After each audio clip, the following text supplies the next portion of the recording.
And today is day 4 of our 40 days challenge. And I hope and believe that many of you are already seeing changes in yourself. And you see, it's not tasks for you to actually uh, do them in a physical way. It's everything here in your mind. It's a way, it's a wake up call. It's a way that you go deep inside yourself and search for things and new things for you to learn. So it's not really about tasks. It's more about, working on your inner beauty inside so you can be really the way that God wants us, wants you and me to be, right?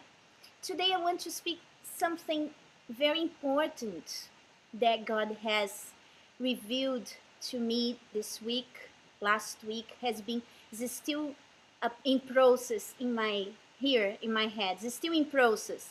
I believe that as time goes by, I will he will reveal, he will show me more stuff about that.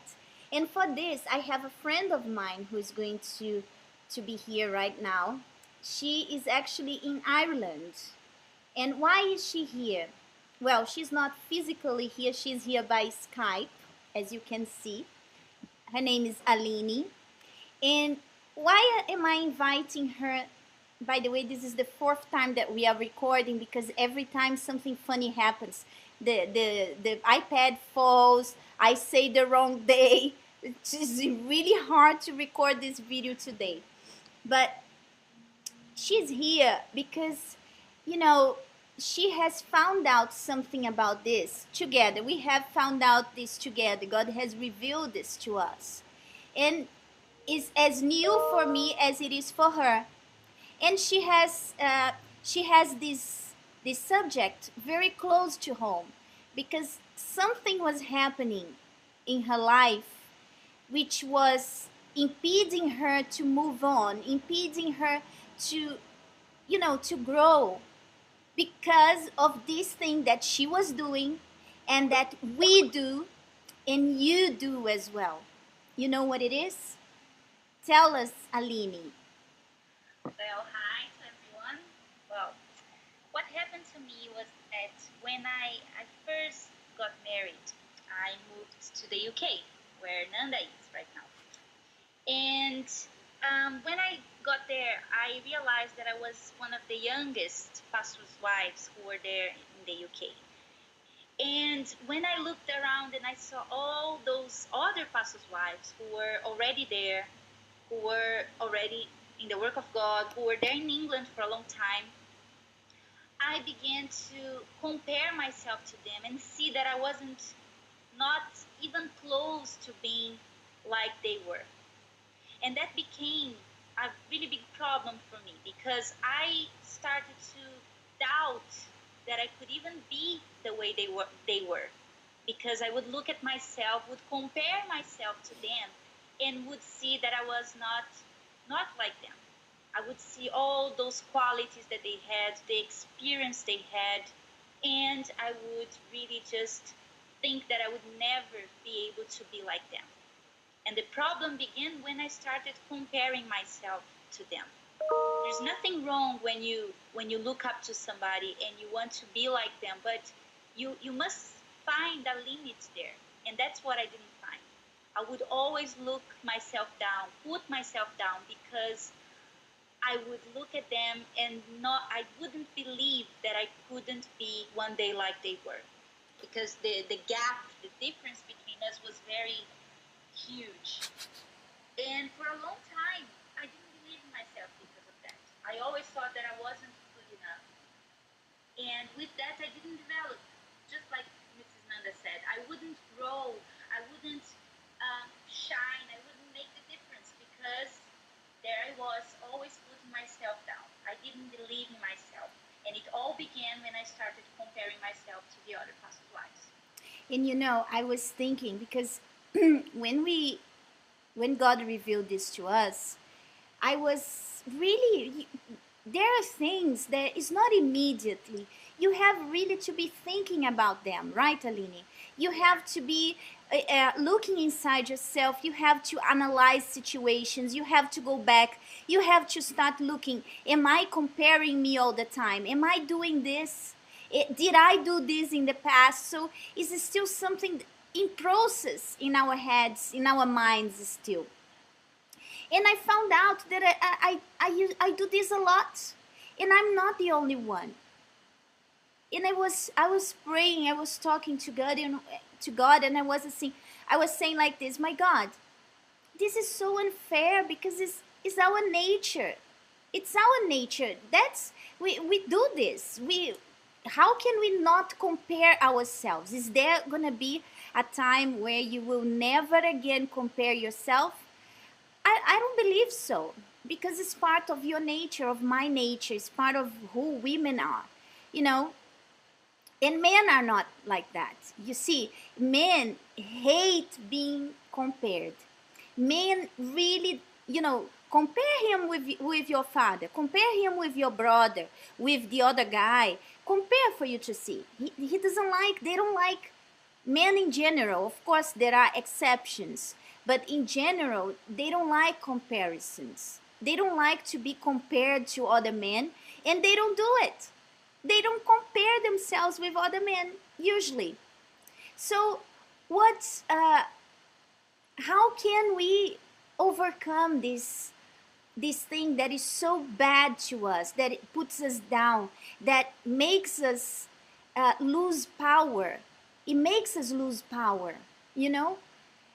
For example, if I compare myself to someone that I admire, and I keep on comparing, every time I think of doing something, I will do like this. Oh no, I'm not gonna do that, because she will do better than me. Oh, because she's so much better than me in this. No, what's the use for me to do anything about it?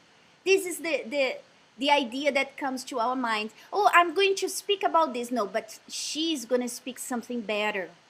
She's gonna say something, more important than I would. You are always putting yourself down. So when God sees an opportunity to use you and use me, you know what we say? No, so and so would do better. But God didn't call so and so to take that action, that attitude. He called you. But you're not gonna do it because you think so and so would do better.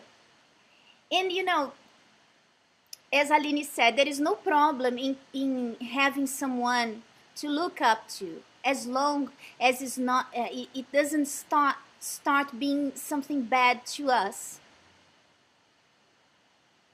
And so many things are coming to my mind now that I don't even know where to start. But every time we do this, we lose strength. Is the weapon the devil uses to neutralize our strength. For example, what is the strength of the young ones? For example, Aline, she came to England and she was so young. What was her strength? Her youthfulness. Her youth was her strength.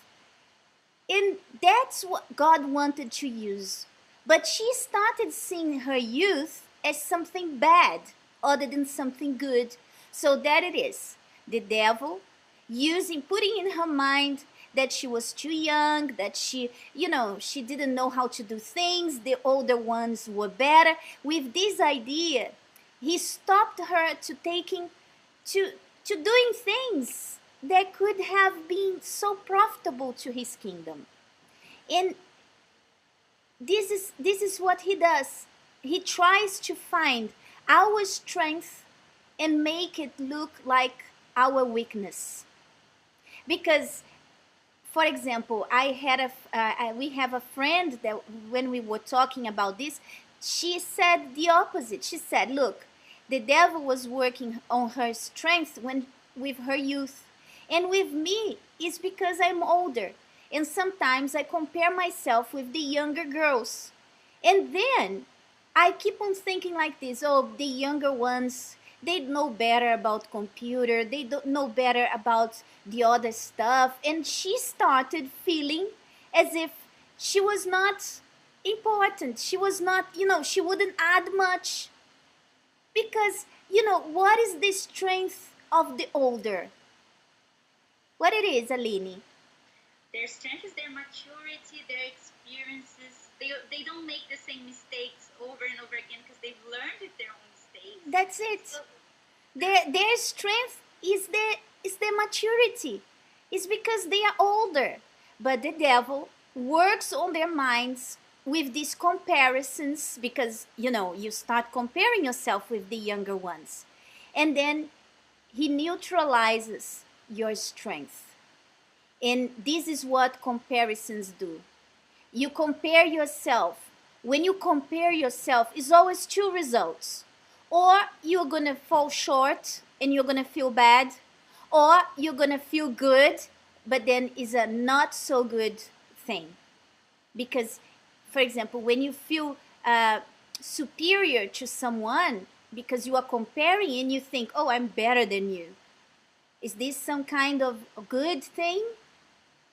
So I don't see anything good coming out of it. And as I was praying, I was telling God, my God, it's unfair. And God showed me what is so fair about it. What is fair about it is that only using the gift he gave us, which is our faith, that we can overcome these thoughts.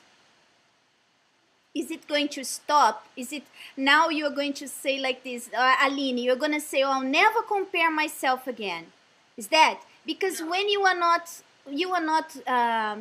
watching, the thought will come. But you need to use your faith so you will destroy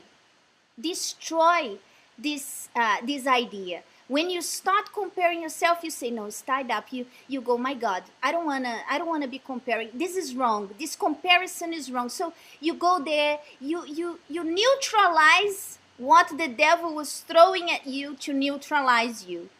You revert the game, You change you change things around. And faith is the only way that you can neutralize this weapon the devil has been using against us women. Because we do that. It's so unfair. You get a magazine and you see those super women at the cover with full of makeup and full of plastic surgeries and full of Photoshop, computer retouches. And you compare yourself to that. It's so unfair.